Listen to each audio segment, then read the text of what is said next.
I'm ready. You see me looking for problems. Fred, you don't have your team with you. It's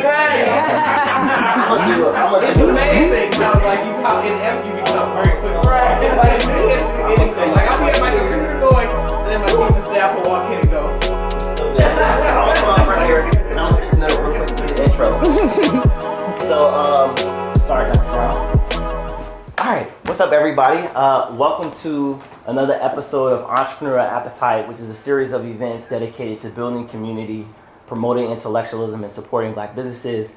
And today is special because we have like a nice little dinner party. It's an unofficial South by Southwest EDU recording, and I have my good friend, future Dr. Brittany Patrick, who is the founder of the Umoja Collective, which is a nonprofit organization that supports Black and brown children of color as they deal with special education services in public education. And then we have Dr. Brown, who is the author of After the At-Risk Label, Reorienting Educational Policy and Practice. And so I have a story to tell about Dr. Brown, and she knows the story. She remembers it. So I was gonna lie at first. So I was telling Brittany, it's like, yo, I'm gonna go to Target. I'm gonna go get a red marker. And the story I'm gonna tell is like, Dr. Brown doesn't remember this, but this is the red marker that she used to tear up my paper that day. It was gonna be like me giving her flowers back. So Dr. Brown was like my first professor in graduate school. Like literally, I think you were, because you were teaching social cultural foundations. Right. And it was from 4 to 7, and the other class was from 7 to 10. And man, it was my goal every day in that class to get Dr. Brown to do one of three things: speak in her Negro dialect, roll her eyes, or suck her teeth. And I was successful like every day. And so this one day, like I turned in this paper and it was terrible. And I think I turned in the wrong, when you turn off the edits on the paper, like, you can turn the edits on or off. Like it was terrible. Like stuff I would never put in paper. So she walked outside, like, I'm not playing games with you. You want to be a scholar? And she was real serious. And she was walking. I remember where where the Blanton Museum is. We was walking up down. It was like the long walk from the front of Sanchez all the way down over to where those seats are by the museum. And she sat me down. That red marker's blood and guts everywhere, just like a horror picture. And so I have tremendous appreciation for Dr. Brown. I think for a lot of us here, MJ and Javier, she's like one of the first professors we all have in curriculum and instruction at UT Austin. And so she's a fantastic scholar, a fantastic mentor. And I'm just great to be here and to bring these two folks together for conversation about what it means to have the at-risk label. And so, Brittany, I'll let you take it over and go from there. And we have our audience here. If you all have questions or y'all want to interject and be part of the conversation, feel free to do so, and enjoy. Yes, absolutely. What an honor, first of all. Let me say that as a former special education teacher and a former leader of what's called a STAY model in Washington, D.C., where we essentially attempt to retain our babies who have been labeled at risk, this text really challenged me. It challenged what I have always been taught about how we view children, and it really allowed me to ask the question of how are we defining at risk? Who did define at risk in the beginning, right? And how did we get here? And so I want to start the conversation by just asking if you could just share a bit about the historical origins of risk and this at-risk label. So first of all, thank you very much for inviting me to present and to talk or to have this conversation. And it's an honor to meet you and to see many of my old students and colleagues, and now, you're my peers, and to meet new friends. And I love the story that Langston tells. It wasn't quite like that. He also forgot to talk about the fact that I told him that I thought he was like one of the most brightest students that I had worked with. She said that too. Right, so he forgot that. So anyway, in terms of risk, that's a pretty sort of big question. I'll say that the term at risk is just perhaps one of the more recent instantiations of that term. but we've always had, at least since the beginning of public compulsory education and schooling in the United States, we've had a concept or term that's used to describe students who are positioned as in need of, or potentially in need of special treatment because of the fear that they may not do well. The term itself, I'd say at risk as a term, didn't really become sort of popular until the 80s or so. We had many other terms. If we go back to the 60s, words like culturally disadvantaged was used. If we go back to the 20s and in the early 1900s, terms like backward student was used, and so or problem child was used. So those we've had this term, and so that I would say that's the sort of the historical origins of it. And we can go all the way back to and what I do in the book is I try to explain how do we even get to the concept of risk, which is that's a larger conversation, but the term at risk itself, really, I would say we started to develop that kind of language at the turn of the 20th century when public schooling became more popular. Interesting. I'm also, or I noticed that you talked about how this term is influencing policy. Can you speak to that? Yes. So the term at risk itself it's a category, a label, and a term that is formally used in education spaces, and it is connected to policy. You can go to Austin Independent School District or any other school district in the area, and perhaps throughout Texas and across the country, and you would find that there are statutes that sort of define what is the at-risk student. And so schools use that often as a very specific term to categorize certain students, and they have clear definitions of what constitutes or what would constitute that at-risk student. Policies have been put in place in some cases to try to remediate potential risk factors, but more likely to manage and try to contain those students that end up falling in that category. And do you think that the policies are really a disservice to kids? So this is a complicated question, and in a lot of ways, this book was a challenge to write. It started out as my dissertation, and I didn't write it I didn't publish it for probably 12 years or close to actually getting the research done.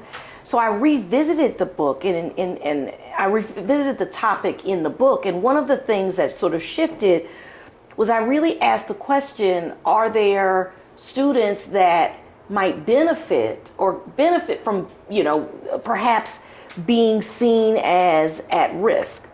And I sort of land on, there are some students that may be experiencing some challenging situation that actually needs real remediation. The problem is that at risk as a label and a category ends up falling on students in a sort of blanket way.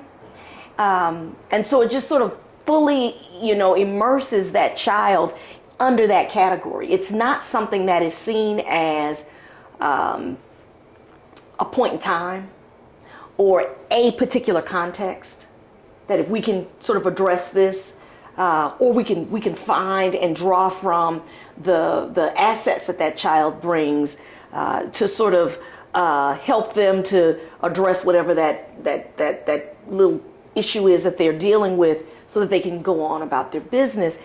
It's sort of totalizing in a way.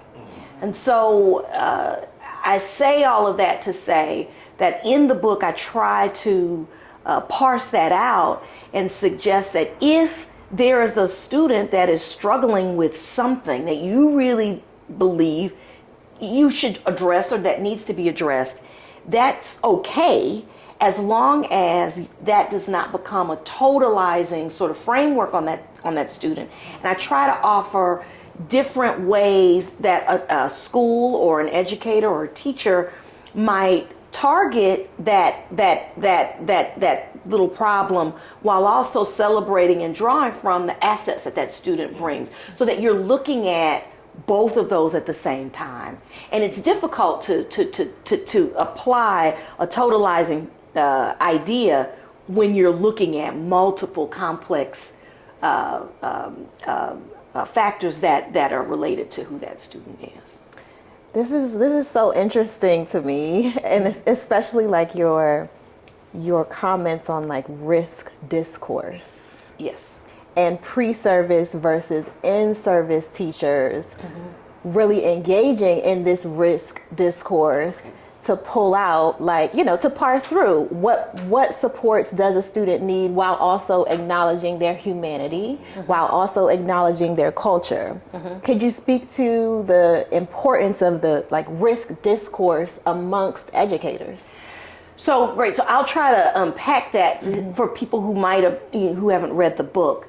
One of the sort of biggest findings that came out of the study was this idea that I call a risk discourse, that all of the participants, in-service teachers and pre-service teachers, as well as the policies themselves, education policies, federal education policies that we have from 1965 to present, all sort of move from an assumption that it's vitally important to identify students who appear to be less likely than their peers to be successful or to find academic success.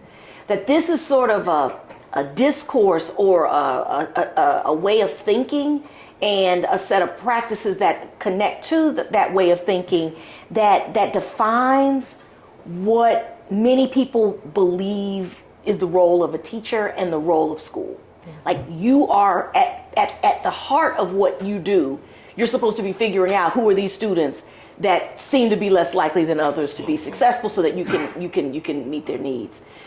That risk discourse was so powerful that when I realized that that's what was coming out of the data, I said, wait a minute, we critique sometimes the use of risk, the use of the at-risk label, but the actual definition of it is the student who's more likely, or who has a higher likelihood, or who is perceived as having a higher likelihood of not being as successful as their peers.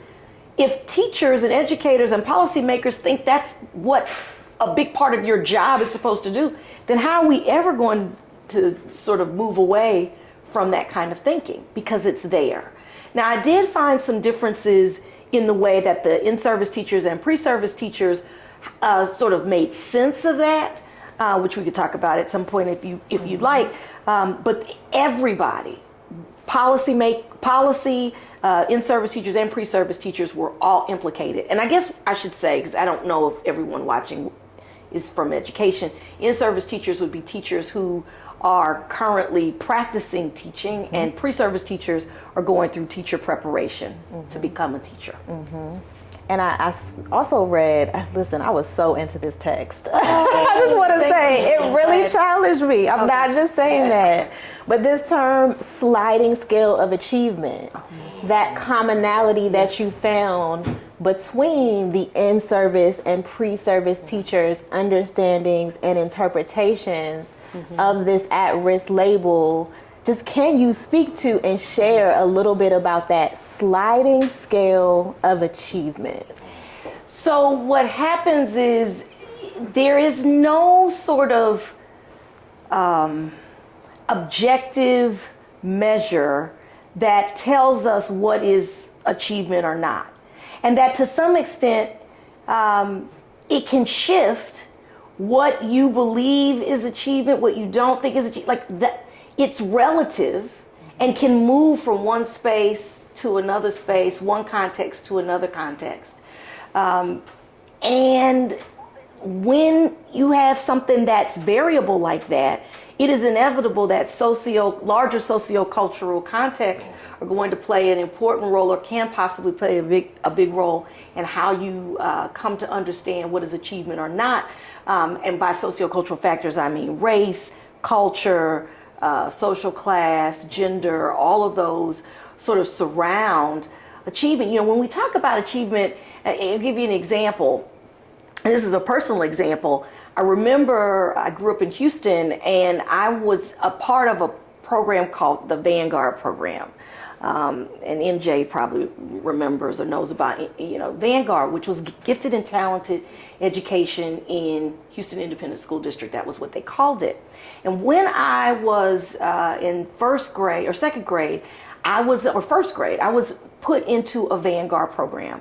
When I left that district and went to the district that I ended up graduating from, and I went to that district when I was in fourth grade, I was identified by a teacher, I think, to be tested for gifted and talented, but I didn't qualify. So I moved from one district to the next. Wow. But I was gifted in one and not in another, because much of it had to do with who was in the district, whatever the cutoff rates were. To me, that's a variable way of thinking about giftedness. Yes. And in much of a similar way, we can have achievement play that role, where different people think of achievement in differently, or in one context, this seems like achievement and it's not that in another. So if these ideas can shift just across context, then we've got to be really careful that we are aware of and reflective of the criteria that we're using when we make judgments about achievement. Yes, yes. Does it serve us to continue to use this term at risk, in your opinion? It's a great question, and I could counter with another question, but I'll say that it feels to me that at risk, and I sort of land on this in the book, that we can get rid of at risk. You know, someone might say that's not a nice word. Let's get a better word that's not as bad, or that's not as deficit, or whatever you might use to describe it. But if you replace it with a new term that sounds different, but that still fundamentally gets at the very same dynamic, then all you've done is change the label. And given the fact that we've had a history of different terms popping up, often in response to criticism about the, negative connotation of the term, we don't get rid of the actual category, and we don't get rid of the thinking that undergirds at riskness. We just change the term. Right.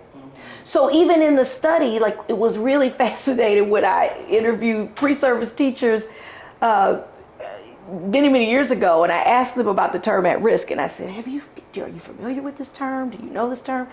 And they said, yes, I've heard it before. And I asked them if they were familiar with the term resilient, and they said, yes. And I asked, do you know what that means?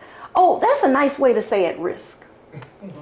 Now, that's not actually what resilience means, but it is connected. The resilient student is the student who is supposed to be at risk, but because of protective factors or some factors that are buffering them, they're able to somehow overcome or to exist without succumbing to the adverse outcomes that are related to riskness. Now, they didn't explain it that way. In their mind, they were like, oh, it wasn't resilient, it was at promise. That was the term. At promise. They thought at promise was a nice way to say at risk. But even with resilience, they didn't necessarily know what that meant. And they're not all synonymous terms, but that's how these pre-service teachers picked them up. Absolutely. They made sense of them. Absolutely. How and where do we begin as educators to reorient ourselves? You lay out some really clear questions, I think, in the text. But where do we begin? Where do we start? I think the first step is to be aware of the fact that we are in a very powerful position, in spite of what some people may think about teaching, that increasingly it's becoming deprofessionalized and de-skilled, and that teachers aren't allowed to make decisions. And while all of that certainly is true, we still are we still have considerable power, particularly in the ways that we make judgments about students, in much the way, a similar way that Langston was talking about me, right? And the way that I approach, I had to in order to have that conversation, I had to see something and then make a judgment, right? And so when we make judgments, our judgments, we're going to have to make them, but those judgments can either serve to push our students, to try and elevate them and to motivate them and to help them sort of rise to the highest level of expectation that we might have, or those judgments can be used as gatekeepers to keep students from having access. So I think at one level we need to recognize that we have a lot of power. And I don't know how much that's a conscious thought.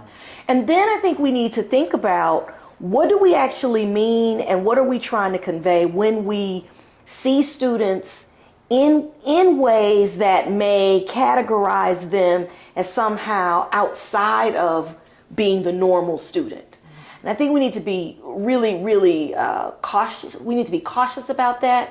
I think we need to be thoughtful, not in ways that debilitate us and keep us from making any decision. So, many of at least a few of the pre-service teachers expressed what I called, and I'll just say it's an ontological dilemma, but that's a big fancy word for, they were just sort of confused about whether risk really existed or didn't. Because they knew that there was something potentially problematic about calling a student at risk, but they still had this gnawing sense that I think somebody, might be at risk, but I'm not sure about it. And so what happens when you're in that place? And so I think that as confusing as it might be, I think we need to have some ontological dilemmas about riskness, because it forces us to have to ask the question. Because once we become so sure that we know exactly who's at risk, like many of the in-service teachers, they were clear, they knew. They had pages in some cases of definitions of why, how they knew a student was at risk. Once you get to that kind of certainty, then you are vulnerable to begin framing students in ways that don't allow them to be anything other than at risk. So, is it useful? I think it can only be useful if it is. I don't think that putting a label on someone is ever useful. I think it's only useful for us to identify what are the needs that our students have and to help them get access to whatever they need to help them address that need. Yeah. And I don't think you have to have a category to do that. Yeah. Category and label to do that. Yeah, you're speaking to a huge aha moment I had when reading, which was this concept that risk is socially constructed. Mm-hmm. Yes. And I think we so often talk about race is socially constructed. I talk often about disability, social construct. So in speaking to a K through 12 educator, a first grade teacher, what would you say to them in terms of acknowledging that risk is socially constructed? If we were in class, we could move through even the way that childhood itself as a discourse has shifted from the 15th century to now. What was a child then is not what a child is now. That's good. And there are several categories of people, like even adolescent, that didn't exist until the 1920s. So these are constructed ideas. And so it's important to know that what is seen as at risk in one space is not in another. another example. Both of my children went through Montessori education, but my son went through a very sort of strict, I would say, and it was a very strict interpretation of Montessori. And so when he was in a 3, 4, and 5-year-old classroom, they had glass. They used no plastic. Glass and knives. They would cut apples and other other fruit and vegetables. The students were responsible for doing that. When glass broke on the floor, they were responsible for cleaning it up. The teacher did none of that. Now, the 3-year-olds didn't necessarily use the knife until they learned how to use it. The 3-year-olds didn't necessarily come in and sweep until they knew how to do that. But I would say by the end of their 3rd grade year, perhaps 4th grade, they were cutting with knives and sweeping up glass. Now, in any other setting, any other school setting, there would not be glass, and students would not be allowed to use knives because that would be seen as risky. But in this space, those children did use it. Not only did they use it and deal with both of those spaces, they were expected to, and they were taught how to. That is a social construction. What is risky in one space might not be in another. And I think we always need to be careful to think about, why do I see this thing as at risk? Now, I'm not saying that there is nothing that is potentially at risk, but we need to be questioning, what do we think is risky and why do we think it's risky?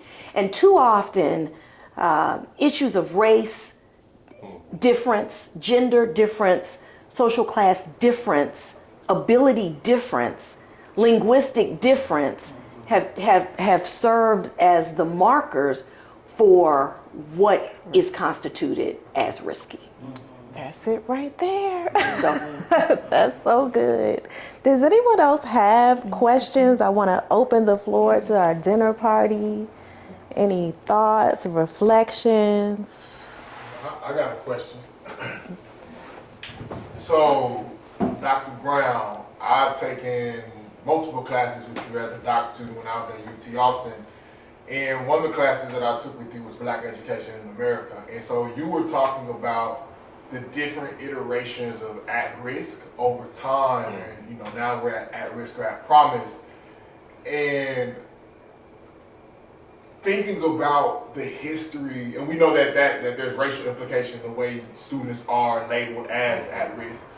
But thinking through the history of Black education in America and understanding that we've had segregated school systems throughout the majority of the history, sometimes with predominantly Black teaching forces, and maybe the administration might not have been Black, and maybe the administration might have been Black too. I'm thinking about what, over time, like how was this at-risk category in whatever language was used over time, how did that play itself out in segregated environments, and particularly like in that Black environment where there might have been oversight from white admin, or there might not have been? Like, how were Black people, were Black people using these terminologies, and if you have that information?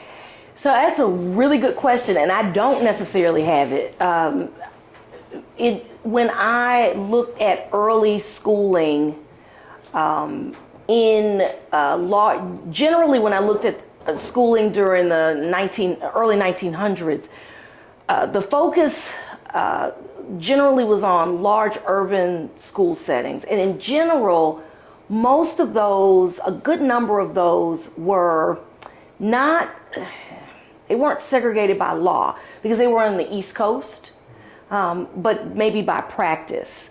And so it was harder, and I actually did part of our comps when I was in graduate school were a little bit different than the way we do it at UT, but I sort of did kind of a research project where I went through trying to find out how risk was thought about, or how it might have played out in different kinds of classroom settings. And I collected all of these documents, And it was sometimes hard because they didn't necessarily say how, in some cases you would see that there were black students and others not, but they were not, I did not look at any of this in the context of segregated schools.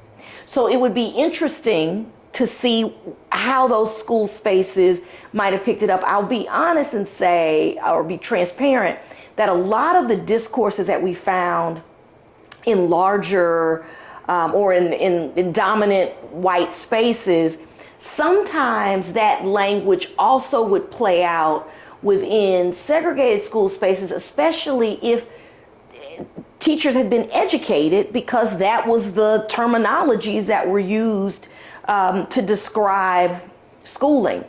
What I will say that we do know about segregated schools is that there were high expectations for students and the belief that students could be successful outside of their race. So my sense is that there were likely possibly some differences in terms of how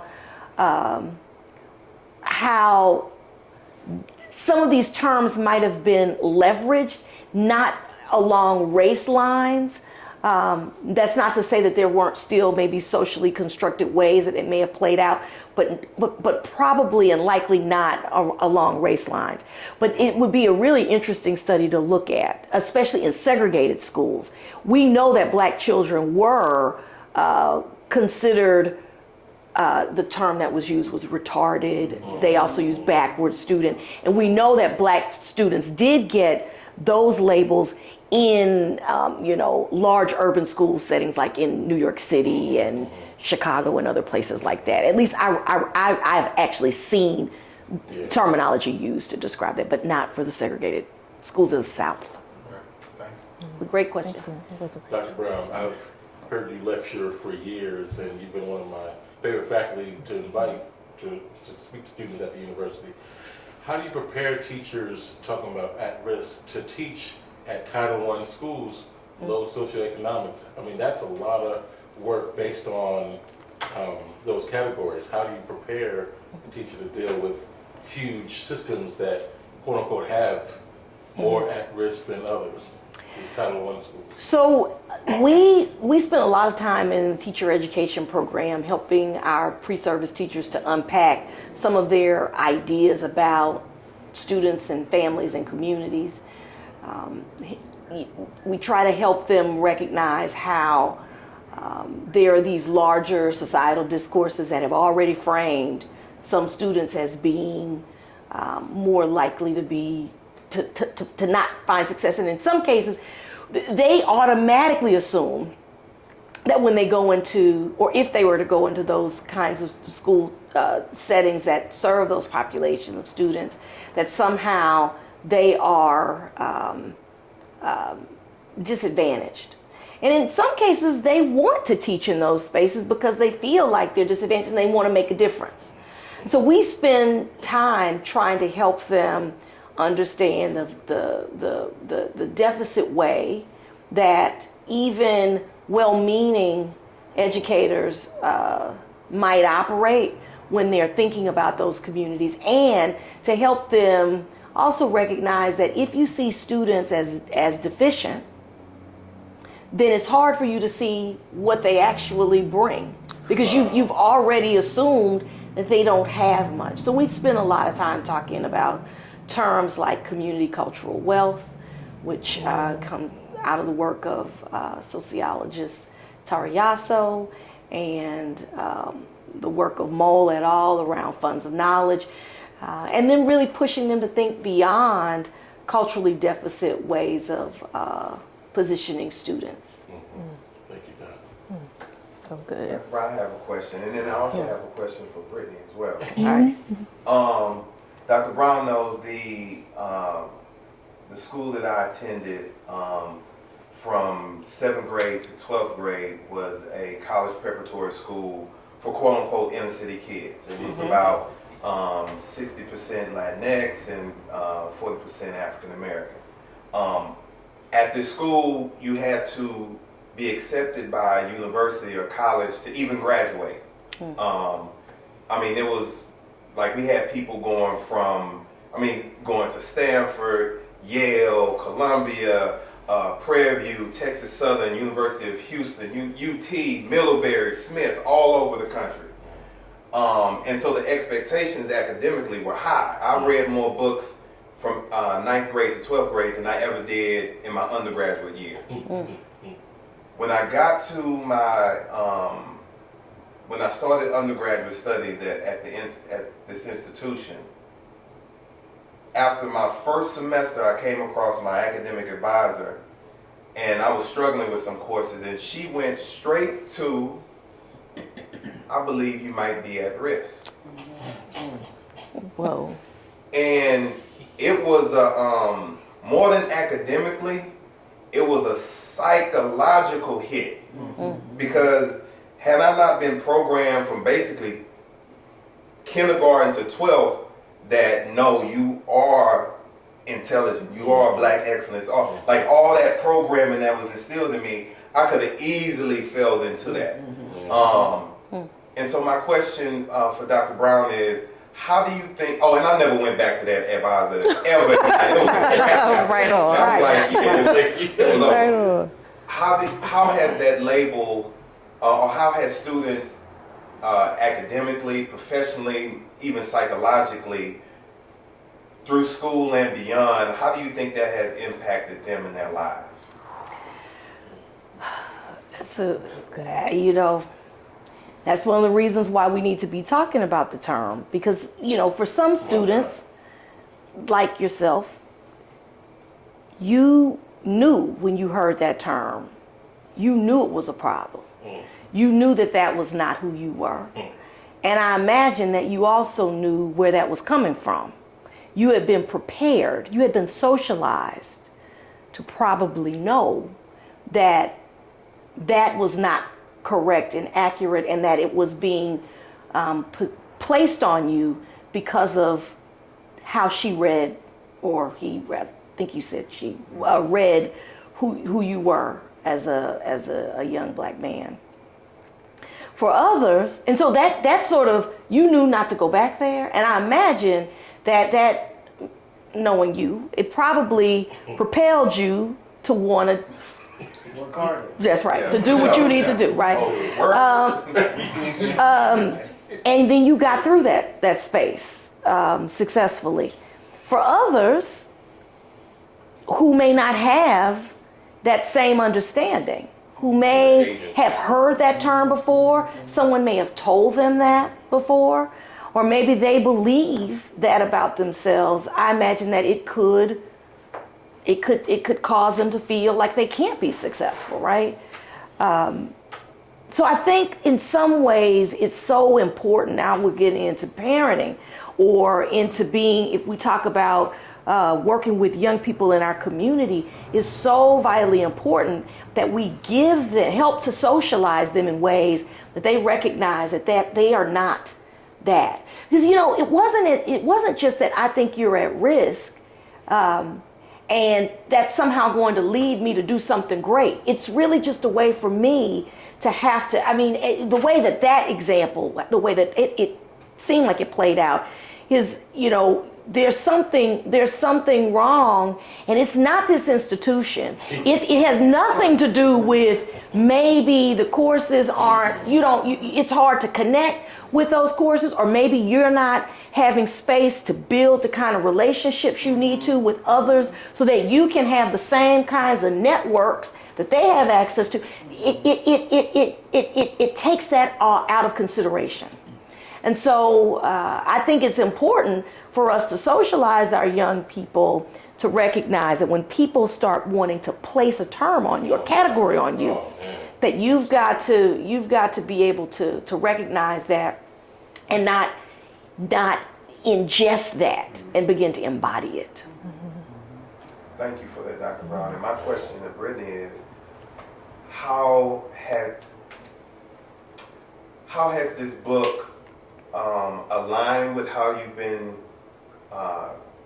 taught, trained, even like the curriculum that's there, the pedagogical instruction that's given with your program? How has it confirmed some things, and how has it maybe been in contrast to others? Man, great question. You know, I think this book is disrupting everything I've been taught as an educator in the public education system for 11 years and as a leader, education leader. When we talk about an at-risk student in the education sector, we literally have a checklist where we say they have missed blank days of school, at risk. They are a teen mom, at risk. You are identified as an English language learner, at risk. It's that easy to get the label of at risk, and we literally keep the paperwork on it, right? And not easy to get rid of that label. It travels with you, right? And so I have been taught to design programming to meet the needs of these at-risk kids, right? So this book has really, and as Dr. Brown was just answering your question, it made me think, educators, back to what you were saying about the power of the educator and how we honestly have a responsibility to disrupt the narrative of the at-risk label.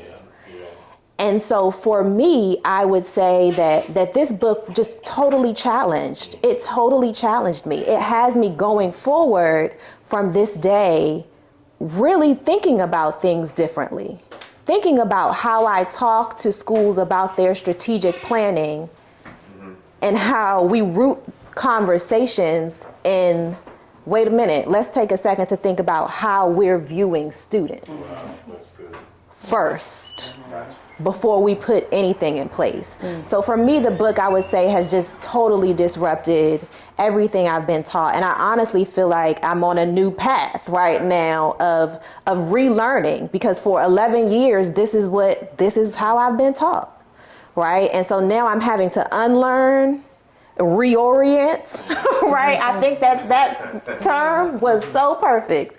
I'm literally in the thick of reorienting my views, and I can be 100% honest and say that, and vulnerable. And I think one of my questions for Dr. Brown to really close us out is, in this post-COVID learning era, right, what is our responsibility to continue to disrupt, or how do we move forward in this conversation while also attempting to disrupt the existing narrative of at-risk?